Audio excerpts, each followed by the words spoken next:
selamat petang semua. Okey, sebagaimana yang kita sedia maklum, apabila YBMK membuat sidang khas berkaitan dengan pembukaan sekolah, akan berlaku satu situasi di mana akan ada sekumpulan murid akan hadir ke sekolah secara bergilir. Jadi kita akan bercerita bagaimana kaedah penggiliran ini akan berlaku. Saya pun sebenarnya ada dalam beberapa kumpulan WhatsApp tu, saya nampak dah ada dah pengetua guru besar yang tak berapa nak sure murid mana yang akan datang, murid mana yang akan datang tanpa penggiliran dan siapa yang akan datang dengan penggiliran. Jadi saya mohonlah rakan-rakan khususnya pegawai di sektor pembelajaran baik di JPN maupun di PPD untuk mendapatkan maklumat yang terkini berkaitan dengan kemasukan murid tu. Apabila sesi persekolahan kita dibuka nanti, kemasukan murid ke sekolah ni dia akan ada dalam dua situasi. Yang pertama ialah ada murid yang akan masuk secara dia akan hadir sepenuhnya. Okey? Dan ada pula murid yang dia akan belajar seminggu di sekolah dan seminggu berikutnya dia akan melaksanakan pembelajaran di rumah secara kendiri. Okey? Jadi kita nak berbincang pada hari ini untuk kita fokuskan bagaimana kumpulan murid yang hadir ke sekolah secara penggiliran ni akan melaksanakan pembelajaran, terutamanya apabila dia berada di rumah tu nanti. Bagaimana kita nak menentukan siapakah murid yang akan berada di rumah dan siapa yang akan belajar di sekolah. Okey, dalam membuat pembahagian murid ini di peringkat sekolah secara keseluruhannya enrolment murid tu akan dibahagikan kepada dua. Okey. Dua maksudnya dia akan jadi 50-50. 50% yang berada di sekolah tu adalah figure maksimum. Maknanya maksimum 50%. Dia tak boleh jadi 51%, dia tak boleh jadi 50.1%. Dia boleh jadi 50 atau kurang daripada 50% at any time, pada satu-satu masa. So, sekiranya katalah kalau satu sekolah tu dia ada 1,000 murid, jadi maksimum yang boleh berada di sekolah 500 ataupun kurang, dan untuk minggu yang pertama dan minggu yang kedua tu, walaupun katalah dia pada minggu pertama tu 49% saja, pada minggu yang kedua tu dia tak boleh jadi 51% tiba-tiba murid akan pergi ke sekolah tu. Jadi di sini sangat penting untuk pihak sekolah, you have to be very careful apabila kita nak menentukan pembahagian murid tu. Okey, kena pastikan dia punya prinsipnya pada satu-satu masa jumlah keseluruhan murid yang berada di sekolah tidak boleh melebihi 50%. Dia boleh jadi kurang tapi tak boleh lebih. Jadi bagi murid yang 50% tadi, bila minggu pertama dia belajar bersemuka, pada minggu berikutnya dia akan belajar PDPR secara sendiri. Jadi the situation will reverse untuk kumpulan yang satu lagi. Itu secara prinsipnya. Okey, seterusnya bagaimana pembahagian tu dibuat? Sebelum ini kalau kita tengok pada tahun lepas, kita pecahkan kelas dan ada setengah sekolah dia buat macam pembahagian tu berdasarkan kelas 1, 2, 3 datang dulu 50-50 macam tu. Tapi untuk tahun ini dia berbeza. Okey, secara prinsipnya 50-50 itu ditetapkan di dalam kelas, bermula pada kelas, peringkat kelas. Okey, ni kita beri dua contoh. Kita beri bagaimana satu kelas tingkatan 5 di Jupiter dengan bilangan 42 orang murid, dia kelas besar, bagaimana pembahagian 50-50 tu dibuat di peringkat kelas. Maknanya bila nanti tuan-tuan turun membimbing ke sekolah, sama ada murid tu ramai 42, 48, 50, dia mesti split kepada 2 ataupun bilangannya 20, 15. Tetap bilangan murid itu perlu dipecahkan. Kenapa? Sebab prinsip kita ialah kita nak mengurangkan kadar jangkitan dalam kalangan murid dalam satu-satu masa. Jadi bila kita murid berada di sekolah untuk tempoh 1 minggu, sekiranya ada jangkitan, maknanya hanya kelompok murid itu sahajalah yang kita minta, tak adalah berlaku situasi itu. Tapi maknanya bilangan murid itu akan lebih kecil, selain dia memudahkan guru untuk mengurus pembelajaran murid, terutama dari aspek keselamatan dan pengurusan secara umumnya, ia juga kita nak menjamin keselamatan dari segi penularan jangkitan dalam kalangan murid itu sendiri. Jadi sebab itu pembahagian murid pada tahun ini kita tetapkan di peringkat kelas dan seterusnya dia akan membawa kepada enrollment murid secara keseluruhan lah. Okay. So kita banyak terima soalan, kalau kelas kecil kena bahagikan tidak? Tetap dibahagikan sebab prinsipnya ialah pembahagian bermula di peringkat kelas. Okey. Seterusnya apabila ni secara umum nak beri gambaran tadi kita ceritakan macam mana penggiliran tu berlaku. Jadi nanti tuan-tuan apabila bermula 3 ataupun 4 hari bulan Oktober tu, dia akan ada 3 kumpulan murid. Yang pertama ialah murid yang akan datang ke sekolah secara tetap, tak ada penggiliran, tiap-tiap hari dia datang ke sekolah. Okey. Lepas itu kita akan ada sekumpulan murid yang mana dia akan terlibat dalam dua situasi untuk dia belajar. Satu ialah dia pergi ke sekolah pada minggu pertama atau minggu kedua dan seterusnya dia akan reverse, maknanya dia akan bergilir di mana yang tadi belajar di sekolah dia akan meneruskan pembelajaran di rumah. Dia akan diberikan latihan oleh guru. Dia akan belajar sama ada dari segi membuat latihan atau menyiapkan tugasan dan juga akan memeruntukkan sedikit masa untuk membuat persediaan bagi pembelajaran seterusnya. Jadi dia akan berterusanlah penggiliran ini sehinggalah kita ada pemakluman daripada pihak kementerian.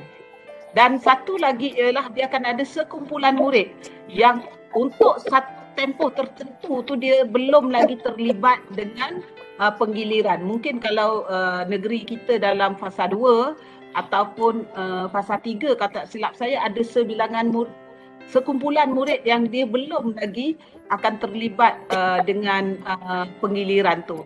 Jadi untuk fasa 4, negeri-negeri di fasa 4 keseluruhan murid akan hadir sama ada tanpa penggiliran ataupun secara penggiliran. Jadi mana-mana murid yang berada di negeri fasa 2 dan 3 dan juga fasa 1 bermakna mereka nanti akan masih meneruskan PDPR berdasarkan manual pengajaran dan pembelajaran di rumah yang versi 2 tu. Maknanya mereka masih lagi mengikuti pembelajaran mereka sama ada melalui secara dalam talian, di luar talian ataupun gabungan. Okey, itu secara umumnya atau secara ringkasnya bagaimana kehadiran murid di sekolah akan berlaku apabila kita masuk pada bulan Oktober nanti. Kita akan pergi kepada bagaimana guru nak menyediakan untuk mengurus pengajaran murid yang nak dilaksanakan secara penggiliran. Okey. Di sini kita tadi saya dah terangkan kumpulan murid dibahagikan kepada 2. Akan ada murid yang belajar secara bersemuka dan akan ada yang belajar secara sendiri. PDPR yang dimaksudkan di sini ialah guru akan menyediakan bahan pembelajaran untuk murid. Kalau contohnya untuk minggu yang 3-4 hari bulan ini, bagi murid yang dia akan datang belajar di sekolah dia tak ada masalah. Sebab bahan pengajaran tu guru akan sediakan macam biasalah. Okey, tetapi untuk murid yang akan belajar secara sendiri ini, guru perlu menyediakan bahan-bahan yang bersesuaian berdasarkan topik yang sama akan dipelajari oleh murid di sekolah. Tetapi bahannya mungkin akan dipermudahkan akan disesuaikan oleh kerana murid ni akan belajar secara sendiri. Dan secara sendiri ni kita fahamlah, maknanya kebanyakan guru akan mungkin tidak menggunakan kaedah secara dalam talian lah. Oleh kerana guru pada masa yang sama mereka sedang mengajar di sekolah dan mereka mungkin terlibat dengan tugas-tugasan lain. Walau bagaimanapun kita dimaklumkan ada sekolah-sekolah yang ataupun guru-guru yang mempunyai kesediaan dan muridnya ada kemudahan untuk mereka melaksanakan pengajaran pembelajaran secara hibrid. Hibrid tu bermaksud apabila murid kumpulan A belajar di sekolah, pada masa yang sama murid kumpulan B yang berada di rumah menggunakan peranti yang mereka ada, mereka boleh ikuti pengajaran pembelajaran itu secara real time.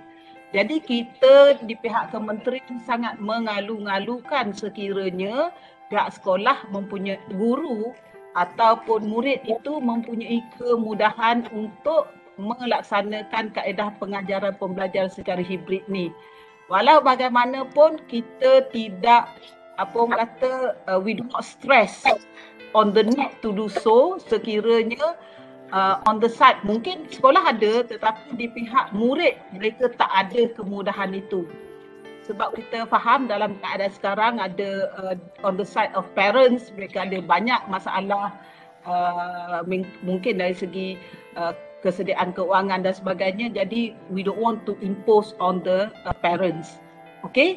Jadi itu dari segi kaedahnya. Manakala dalam penyediaan kepada kandungan kurikulum yang nak diajar, sebagaimana yang disebut oleh pegawai-pegawai oleh BPK tadi, berkaitan dengan kaedah manfaatan dan sebagainya, kita faham tempoh yang kita ada ni sebenarnya tidak panjang, lebih kurang dalam 10 minggu, lebih kurang macam itulah. Jadi kalau murid ni bergilir, bermaksud dia mungkin ada lebih kurang dalam 4 ke 5 minggu maksimum untuk mereka hadir, datang dan belajar. Oleh kerana itu, kita melihat kemungkinan akan ada guru-guru yang akan menggabungkan topik-topik yang bersesuaian untuk memastikan kandungan kurikulum dapat diselesaikan. Yang ini kita merujuk kepada kandungan asas yang mana setiap murid perlu menguasai. Okey, kalau misal kata ada juga kita dimaklumkan yang guru-guru dah hampir selesai. Jadi bagi guru-guru yang dah selesai dengan kandungan asas, mereka mungkin boleh teruskan dengan kandungan pelengkap dan juga tambahan. Jadi guru-guru boleh menggabungkan satu ataupun lebih topik. Atau kalau topik yang ada tu dah tak banyak, maknanya mungkin mereka boleh juga mengajar satu topik satu dengan memastikan kandungan asas tu perlu diselesaikan. Kerana apa? Sebab kandungan asas sebagaimana yang kita selalu sebut, ini adalah kandungan yang perlu dikuasai. Dia bukan setakat menyampaikan dia, rakan-rakan, murid perlu dibantu untuk menguasai kandungan asas ini untuk membolehkan mereka meneruskan pembelajaran mereka pada tahap yang seterusnya. Jadi yang itu yang penting. Kenapa kita fokus kepada kandungan asas. Jadi dalam guru merancang bahan pembelajaran itu nanti juga guru di samping mengambil kira kandungan yang masih belum selesai, guru-guru juga boleh mengambil kira tahap penguasaan murid sepanjang PDPR. Jadi rakan-rakan kita di JPN PPD, bila tuan-tuan turun ke sekolah nanti untuk membimbing, mungkin aspek pentaksiran murid lah akan mungkin ada sebilangan guru yang mana dia tidak dapat mentaksir murid dia oleh kerana mungkin dari segi PDP secara luar talian yang dilaksanakan menyebabkan ada satu situasi di mana mereka tak dapat betul-betul gauge. Gauge tu maknanya menentukan tahap penguasaan murid. Jadi di situ mungkin akan perlu ada sesi perbincangan bagaimana guru tadi nak pegawai nak membantu SISC Plus mungkin, SIM Partner Plus, pegawai JPN, pegawai pemulihan dan sebagainya. Bagaimana kita nak bantu guru itu tadi untuk melaksanakan pentaksiran dalam tempoh yang ada dan pada masa yang sama dapat mengajar. Pentaksiran tu maksud saya sebab dia ada dua assessment tu dia ada dia purpose tu kita kena tengoklah, adakah dia tu sebagai pembelajaran ataupun kita nak menilai hasil daripada pembelajaran. Jadi di situ kita kena bantu guru untuk dia faham apa sebenarnya yang dia nak nilai dan untuk tujuan apa yang nak dinilai. Jadi di situ sangat-sangat penting untuk pegawai-pegawai yang turun nanti boleh membantu guru-guru kita lah, terutamanya mereka yang mungkin kurang mahir dari segi pentaksiran bilik darjah ni. Okey, kalau kita tengok kepada aktiviti tu, kita lihat dalam pengajaran secara bersemuka tu kita nyatakan aspek pemulihan, aspek pengukuhan dan juga pembelajaran lah. Maksudnya di situ yang kita minta guru-guru untuk fokuskan sebab masa yang terhad. Jadi apabila guru menyediakan bahan untuk murid belajar itu, guru-guru juga kena diingatkan supaya menyediakan tugasan-tugasan untuk membantu murid mempunyai kesediaan yang lebih apabila mereka datang ke sekolah.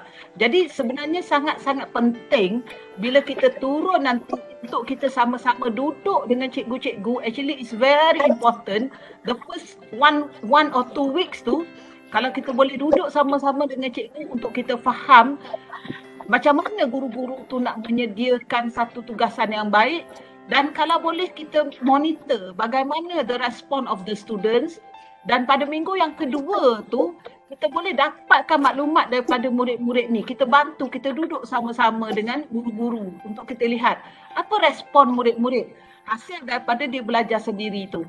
Apabila kita kata dia belajar sendiri ni, kita serahkan kepada guru sejauh mana mereka boleh memberi bantuan kepada murid. Sebab kita faham, kalau macam keadaan biasa tak ada masalah lah sebab guru dia tak mengajar. Dalam keadaan terutamanya setengah guru mungkin dia ada kelas yang banyak dan di samping itu tugasan, ini pun satu lagi SI Partner Plus kita mohon untuk duduk sama-sama dengan pentadbir, semak supaya tak ada guru yang terlalu banyak kelas dan pada masa yang sama tugasan pun banyak diberi kepada guru-guru ni. Ini sangat-sangat penting. Sebab kalau tak nanti guru tak akan ada masa untuk membuat persediaan. Sekarang ini persediaan pengajaran menjadi satu aspek yang sangat penting. Kalau kita ada guru yang sebelum ni dia masuk kelas barulah dia fikir apa yang terlintas dia nak ajar, untuk ini dia tak boleh. Dan sangat penting juga untuk kita ingatkan tugasan yang diberi itu mestilah sesuatu yang apa orang kata doable oleh murid. Jadi sangat penting juga untuk kita duduk bersama-sama dengan rakan-rakan guru kita untuk memastikan tugasan yang diberi itu tidak terlalu banyak. Maknanya bersesuaian. Di sini peranan kita di peringkat PPD apabila kita turun nanti kena sentiasa ingatkan. Kalau mungkin tuan-tuan lebih kenal lah sekolah-sekolah sekolah-sekolah tuan-tuan yang mana mungkin dalam tempoh dia laksanakan PDPR ni mungkin tendensi guru untuk beri tugasan dia tak ada penyelarasan menyebabkan kandungan yang diberi itu ataupun tugasan yang diberi itu terlalu banyak. Sebab kita dekat kementeriannya kita dapat orang kata rungutan-rungutan lah, murid tahun 2 dapat tugasan yang banyak. Jadi semua perkara itu kita perlu sentiasa ingatkan, dan kalau boleh kita duduk sama-sama. Kalau kita dah ada satu, mungkin ada setengah sekolah tu dia ada kaedah-kaedahnya, kita boleh share dengan rakan-rakan yang lain supaya mereka boleh menggunakan pendekatan yang sama untuk memastikan bahan pembelajaran murid yang disediakan itu tidak membebankan murid. Yang itu sangat-sangat penting sebab kalau kita tak kontrol, pantau, tak bimbing, saya risau dia akan menjadi satu perkara yang nanti banyak kita dapat aduan lah di peringkat dalam kalangan ibu-ibu nanti. Okey. Okey, seterusnya tadi saya sebutkan dari segi topik yang nak disediakan. Okey, ini adalah satu contoh yang kami di peringkat kami di BPSH dengan BPK, kita telefon cikgu-cikgu, kita tanya agaknya macam mana pembelajaran jenis aktiviti yang boleh disediakan. Jadi yang ini ialah matematik tahap 1, masa dan juga waktu. Untuk aktiviti PDP ini secara ringkas, ini contoh ya. This is not the best example. This is just one example yang kita sediakan. Jadi macam contoh untuk yang ini, mata pelajaran matematik tahun 1, masa dan waktu. Kita dimaklumkan kalau ikut dia punya progression yang 70% tu, antara bulan Oktober ni murid ni akan belajar berkaitan dengan masa dan waktu dalam standard kandungan hari dan bulan. Jadi ini adalah contoh aktiviti yang lain, tu tuan-tuan boleh baca lah. Bagaimana untuk kumpulan 1 berkaitan dengan standard pembelajaran menyatakan waktu dalam sehari, menyatakan dalam urutan peristiwa dalam sehari. Macam mana aktiviti kumpulan 1, guru boleh macam memberi aktiviti yang hampir sama di mana untuk dilaksanakan bagi mereka yang belajar di rumah. Jadi kita kena ingat, dia belajar tu bukanlah bermaksud kita expect dia akan sama dari segi pembelajarannya, totally sama dengan pembelajaran murid yang di sekolah, sebab di sekolah cikgunya ada. Tetapi at least dia akan memberi satu, actually it also depends on the student's ability sebenarnya. Yang kami pitch ni kepada murid yang sederhana. Setengah murid saya yakin kalau diberi tugasan tu dia akan boleh buat dengan terbaik. In fact mungkin dia boleh belajar secara sendiri di rumah dengan lebih baik. Dengan mungkin dia ada connection YouTube dan sebagainya. Jadi yang itu mungkin untuk setengah murid yang berkeupayaan. Tetapi yang kita pitch ni ialah untuk murid yang sederhana. Jadi murid ni dia untuk aktiviti belajar secara sendiri ni, mungkin apa yang boleh diberi kepada murid ni, dia hanya mengumpul gambar ataupun dia melukis gambar. Aktiviti setiap berdasarkan masa yang diberi. Contohnya pagi, apa aktiviti yang dia buat? Mungkin kalau murid yang dia boleh record, dia record. Terpulang kepada guru menentukan, sebab guru kita dah tahu murid kita. Okey. Seterusnya untuk minggu kedua tu, apabila murid yang tadi belajar di rumah tu dia dah kumpulkan gambar, jadi bila dia datang ke sekolah menggunakan bahan yang sama, jadi dia akan berlaku perbincangan dan murid itu secara berpasangan dia akan minta untuk buat aktiviti padanan. Manakala untuk murid yang dah balik daripada pembelajaran seminggu di sekolah tu, dia akan meneruskan aktiviti pengukuhan ataupun mungkin ada tugasan-tugasan lain yang belum diselesaikan oleh setengah murid, yang itu nanti guru akan sesuaikan.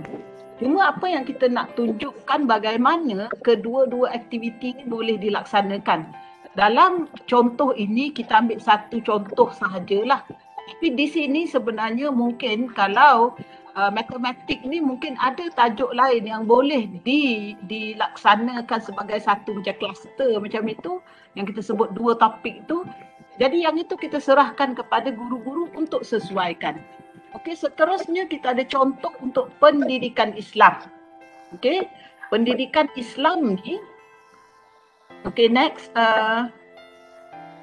Mio. Okey, kita ada contoh untuk pendidikan Islam. Okey. So dalam inilah pelaksanaan solat fardu. Jadi sebenarnya untuk standard pembelajaran dia ada banyak. So kalau misal kata yang kita contohkan hanya a small portion of the curriculum, yang itu guru-guru perlu sesuaikan berdasarkan murid masing-masing. Yang ini rakan-rakan, apabila rakan-rakan turun ke sekolah nanti, rakan-rakan kena yakinkan guru because they know their students. Jadi mereka kena tentukan apa yang sesuai untuk murid mereka. Yang itu yang sangat penting. Dia tak boleh tengok rakan sebelah dia. Dia kena tentukan, okey murid saya macam ni, saya boleh buat macam ni. Tapi bila dia kata murid saya macam ini, kita kena bantu dia untuk katalah murid dia lemah dan dia ada banyak lagi konten yang belum diselesaikan. Jadi di sinilah rakan-rakan DPPD, DPN yang ada banyak pengalaman ini perlu duduk dan bantu guru ini bagaimana dia nak memastikan kandungan asas yang diajar itu dapat disampaikan dan dikuasai oleh murid. This is where kena bantu guru-guru ini untuk menyelesaikan sekurang-kurangnya kandungan asas tu tadi yang kita sebut. Jadi ini contoh untuk pelaksanaan solat fardu. Jadi untuk aktiviti PDP 1 ni dia menayangkan video lah. Jadi berbincangnya biasa. Tapi di peringkat di sekolah, ini aktiviti untuk di sekolah tak ada masalah lah. Cikgu dah biasa. Tapi untuk yang di rumah, kalau kita buat contoh dekat sini, murid ni dia ada kemudahan untuk menonton video.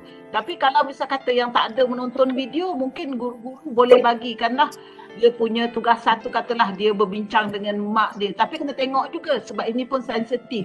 Katalah tiba-tiba suruh bincang dengan mak, dia benda tu sesuatu yang tak ni lah kan. Jadi kesesuaian tu pun perlu dimaklumkan lah. Jadi murid mencari maklumat tentang kepentingan menunaikan solat. Ni murid tingkatan 1. Jadi mungkin yang ni yang more able lah. Jadi mungkin dia boleh cari dalam buku. Kalau yang murid ni dah berada di fasa 4, mungkin dia dah boleh pergi ke perpustakaan dan sebagainya.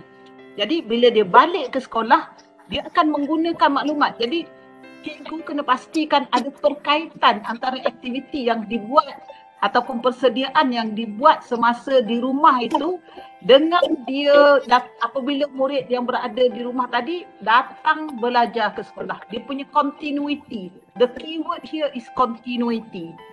Dan kita juga nak ingatkan pentaksiran kita laksanakan semasa murid tu melaksanakan PDP bersemuka. Maknanya pada minggu pertama, untuk murid kumpulan 1, pentaksiran boleh berlaku di situ. Juga untuk murid yang kumpulan 2, pentaksiran masa dia bersemuka boleh dilaksanakan semasa mereka datang bersemuka. Okey? Seterusnya kita bagi satu lagi contoh untuk sejarah. Jadi sejarah ni, tapi tuan-tuan saya rasa contoh ni tuan-tuan boleh tengoklah.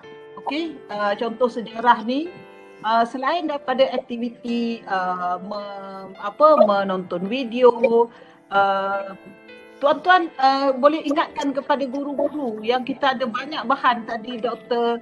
Azwan pun ada kongsi dalam repository sumberku tu. Kita ada juga yang delima. Jadi this is where sebenarnya guru-guru boleh you design activities based on the materials yang ada dalam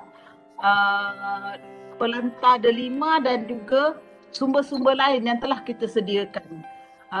Oleh kerana cikgu-cikgu kita tahu apa kemudahan yang ada dengan murid-murid tu, jadi guru-guru kena pastikan the design activities tu sesuai dengan apa kemudahan pembelajaran yang ada di rumah. Okey, seterusnya bila guru-guru dah menyediakan bahan pembelajaran murid secara sendiri di rumah ini, jadi macam mana murid nak belajar? Persoalan seterusnya, macam mana murid nak belajar? Adakah mereka belajar macam PDPR yang sekarang ini? Jawapannya, okey, kalau dia akan berlaku satu keadaan di mana kalau tadi ada soalan tiada kemudahan dia boleh buat secara hibrid, itu adalah yang paling orang kata murid-murid tu memang ada advantage lah, yang kira sebagai ideal lah, pembelajaran yang ideal yang boleh berlaku dengan sangat baik. Tapi dalam keadaan lain, murid-murid ini kebanyakannya kita jangkakan mereka akan belajar secara sendiri, secara luar talian. Mungkin mereka akan menggunakan kemudahan-kemudahan dalam talian itu untuk dicari maklumat. Tetapi guru tidak akan dapat untuk membantu mereka membuat pengajaran secara online sekiranya dia tak ada kemudahan untuk dibuat hibrid. ataupun mungkin guru tu dia tak mahir jadi dia tak dapat laksanakan. So dari segi penyediaan jadual, ini adalah satu contoh bagaimana seorang murid tu boleh menyusun jadual dia. Okey, ini adalah contoh di peringkat sekolah lah. Kalau sekolah rendah, contohnya kalau tahap 1 dia mungkin seorang murid tu dia boleh belajar 2 mata pelajaran sehari. Okey, jadi next kita bagi contoh. Kalau sekolah tahap 3, tahap 2 dia boleh belajar 3 mata pelajaran sehari atau 2 mata pelajaran sehari. Dia terpulang kepada murid tu. Okey. Okay, jadi contoh, sebab ini adalah contoh tuan-tuan. Yang ini katalah ni Isma. Katalah ini Isma. Isma ni murid tahun berapa? Tahun 1. Ni tahun 1. Okey, bukan, ni ada geografi. Geografi tingkatan 3. Ni Isma tingkatan 3. Jadi ini adalah satu jadual yang Isma sedia berdasarkan dia punya keupayaan dia. Dia nak belajar sampai tengah hari saja dan dia sediakan satu jadual pembelajaran untuk dia. Jadi jadual pembelajaran ni mungkin akan berbeza dari satu murid ke satu murid. Kalau misal kata ada sekolah dia nak selaraskan, dia kena bincang. Adalah yang terbaik adalah untuk dia bincang dengan dalam kelas tu, bincang dengan ibu bapa. Sebab kita, we do not want to pressure the students dalam keadaan sekarang. Oleh kerana ibu bapa kan mula bekerja. Jadi akan ada satu situasi di mana mungkin ibu bapa tak selesa. Jadi sangat-sangat penting sekiranya ada perbincangan di peringkat guru dan juga murid ataupun ibu bapa dalam WhatsApp kelas tu untuk menentukan dia punya jadual pembelajaran murid tu. Okey, yang ini satu contoh di mana murid tu boleh tentukan masa dia. Okey, contoh seterusnya, dia juga boleh berlaku dalam keadaan dia tak tentukan masa, tapi dia cuma buat okey, pagi dia nak belajar bahasa Melayu, petang dia tak nak belajar bahasa Melayu, mungkin dia nak buat aktiviti lain, dia nak tolong mak dia dan sebagainya. Dia cuma nak belajar matematik malam. Yang ini kita serahkan kepada murid berkenaan untuk tentukan. Jadi di sini sebenarnya peranan kaunselor yang mana mungkin dia orang boleh bagi sedikit bimbingan bagaimana murid sebab dia akan berbeza dari sekolah ke sekolah. Macam mana murid berdasarkan lokaliti dengan situasi keluarga, dia boleh menyusun jadual pembelajaran mereka untuk mereka gunakan. Okey. So ini adalah contoh-contoh lah. Okay, ini dari segi tanggungjawab. Yang ni penting tuan-tuan, yang kita warnakan itu adalah beberapa perkara yang penting untuk diberi perhatian. Dari segi peranan pentadbir pengetua guru besar yang itu merancang pelaksanaan PDP secara penggiliran tu, yang tu dah semua tahulah sebagai sebagai ketua organisasi. Tapi yang penting di sini ialah dia kena membimbing guru dalam melaksanakan PDP secara penggiliran ni. Macam apa yang kita bincang sekarang ni, SI Partner Plus, saya mohon di peringkat PPD pastikan SI Partner Plus kena faham betul-betul apa yang dimaksudkan dengan penggiliran dan bagaimana kaedah PDP, terutamanya dari aspek menyediakan bahan ataupun tugasan untuk murid laksanakan di rumah itu akan berlaku. Sebab apa? Sebab mereka nak membimbing pengetua guru besar. Sebab rakan-rakan SI Partner Plus nak membimbing pengetua guru besar, nak membimbing senior leaders mungkin untuk membantu guru-guru mereka buat persediaan tu. Okey, seterusnya memastikan guru menyedia dan menyerahkan bahan pembelajaran. Okey, bahan pembelajaran perlu diserahkan sebelum murid itu bermulakan pembelajaran pada minggu the following week. Maksudnya contohnya katalah 3-4 hari bulan ni saya masuk belajar. Katalah saya due lah. Jadi saya masuk untuk belajar. Jadi saya mula pada hari Ahad sampai hari Khamis. Dalam tempoh antara hari Ahad sehingga hari Khamis tu, katalah saya belajar 9 mata pelajaran. Guru-guru di peringkat sekolah perlu sediakan bahan dan perlu beri 9 bahan pembelajaran untuk saya belajar minggu depan di rumah. Jadi di sini pentadbir kena pastikan guru-guru telah menyediakan bahan itu dan menyerahkan selewat-lewatnya. Paling lewat hari Rabu, hari Khamis. Kerana apabila bahan itu diserah, adalah baik untuk diberi penjelasan terus kepada murid-murid tu. Apa yang dia kena buat dan ada masa untuk dia orang bertanya. Kalau rasa hari ini macam tidur-tidur jadi tak berapa ingat apa yang diterangkan oleh guru, besok ada masa lagi untuk tanya. Supaya apabila mereka belajar pada minggu hadapan di rumah, dia jelas dengan tugasan yang diberi. Yang itu sangat penting. Sebab tu saya kata tadi, it's very important kita kena remind guru-guru kita untuk membuat persediaan. Tanpa persediaan, it will be very difficult untuk mereka dapat memberi tugasan ataupun bahan pembelajaran yang baik kepada murid-murid. Akan jadi ambil, bagi je. Jadi tidak akan, kaedah itu akan menyebabkan murid bila dia datang nanti, mereka akan kurang bersedia untuk mengikuti pembelajaran. Okay? Dan juga equally important ialah sesi libat urus. Jadi nak melaksanakan sesi libat urus ni sangat penting untuk pengetua dia faham. Jadi bila dia faham, dia boleh ceritakan, dia boleh beri penerangan. Jadi rakan-rakan SISC Plus, Timbalan Pembelajaran terutama di PPD, tuan-tuan kena duduk dengan pentadbir-pentadbir ni dan juga dengan GPK dia untuk pastikan mereka faham. Jadi sebaik-baiknya bila ada sesi libat urus tu, terutamanya dengan sekolah-sekolah yang biasanya bila penerangan mereka kepada ibu bapa tu dia perlu support daripada tuan-tuan. Jadi elok untuk tuan-tuan assign lah pegawai untuk bersama-sama untuk bantu beri penerangan.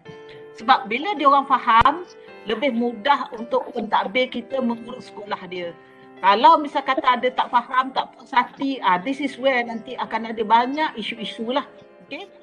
Untuk guru pula, yang kita highlight di sini yang pertama sekali ialah pentaksiran bilik darjah. Ini sangat penting untuk pentaksiran tu dibuat dalam keadaan murid telah diajar dan mereka bersedia. Itu yang pertama. Okey, lepas tu yang kedua ialah rancangan pengajaran harian. Okey, apa yang kita maksudkan di sini ya? Yang ini kena jelas ya. Bila kita sebut rancangan pengajaran harian ni, okey, dia kena dalam salah satu rancangan pengajaran harian tu dia kena buat catatan yang memaklumkan yang murid dan kumpulan B ni pada minggu itu dia belajar apa. Dia buat ringkasan, buat catatan ringkas dia. Contohnya katalah murid minggu ni katalah cikgu geografi. Dia ada 3 masa 3 waktu.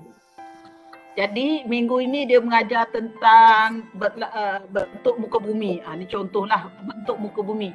Jadi dia pun buatlah catatan di situ. Okey, 30 daripada 15 orang murid yang mengikuti PDPR secara sendiri ini, satu menonton video, kedua menjawab 5 soalan berdasarkan video yang ditonton. Contohnya lah. Jadi dia catat macam tu je. Satu, untuk seminggu tu yang murid akan belajar tu. Tapi maknanya apabila disemak untuk persediaan pada minggu itu, dia akan nampaklah. Kalau tak pada hari pertama, mungkin hari yang kedua waktu. Sebab tadi kata 3 waktu tu kan. Katalah hari Isnin dengan hari Khamis. Kalau dia lupa nak tulis pada hari Isnin, dia boleh tulis pada hari Khamis. Apa yang murid yang dekat rumah tu belajar. Jadi dengan cara itu, dia akan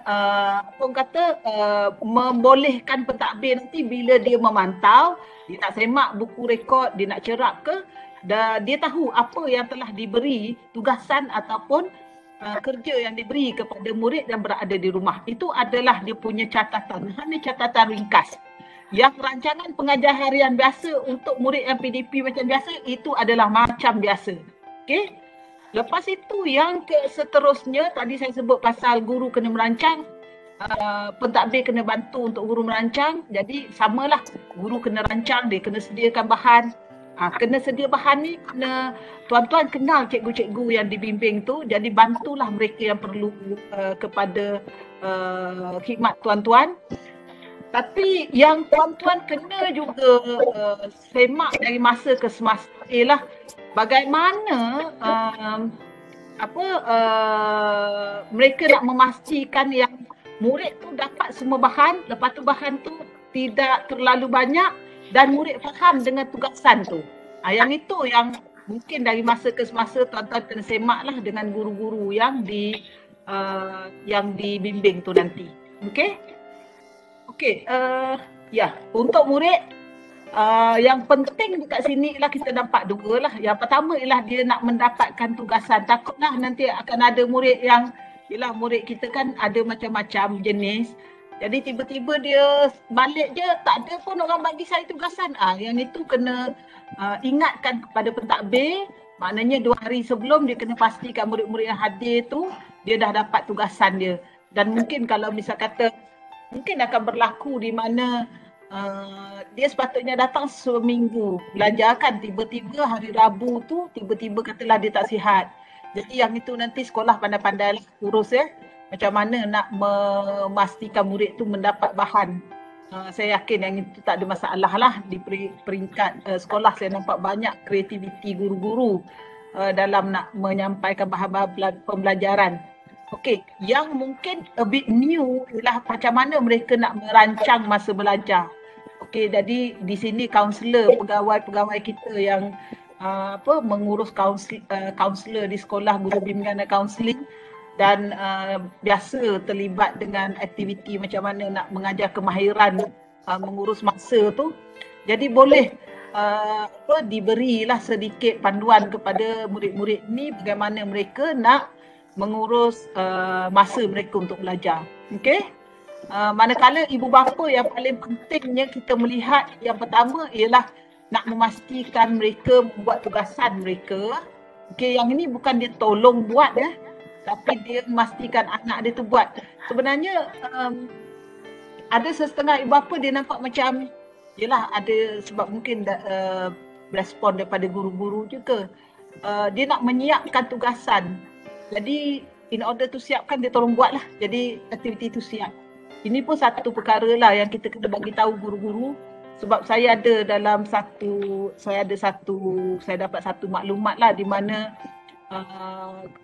guru-guru agak kasar lah dalam teguran kepada anak-anak. Jadi kita kena maklumkan kepada guru-guru kita, bulan pertama ni kita kena lebih bertoleransi lah untuk memastikan anak-anak kita ni nak datang ke sekolah. Katalah kalau tugasan tak siap, tak apa. Yang pentingnya mereka datang ke sekolah. Okay?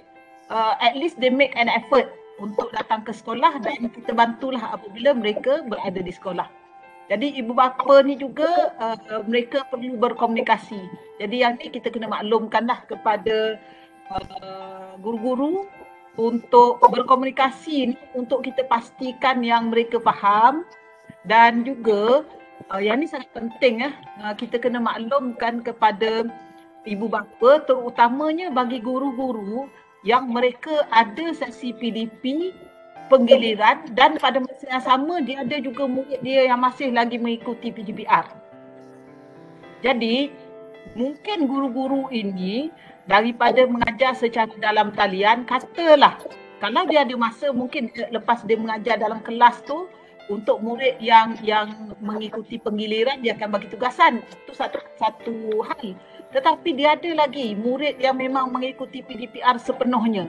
Katalah kalau guru ini tak dapat, kalau biasanya dia mengajar secara dalam talian, dalam keadaan banyak tugasan nak dibuat ni dia tak boleh. Jadi dia nak menggunakan kaedah secara luar talian. Maklumat awal mesti diberitahu kepada ibu bapa. Yang ini sangat penting. Sebab nanti akan ada tak puas hati ibu bapa kalau dia tak faham. Sebab tu saya mohon semua timbalan pembelajaran, JPM terutamanya, juga timbalan pembelajaran PPD untuk memastikan mesej ini kena sampai dalam mana-mana taklimat yang diberikan kepada ibu bapa oleh pentadbir.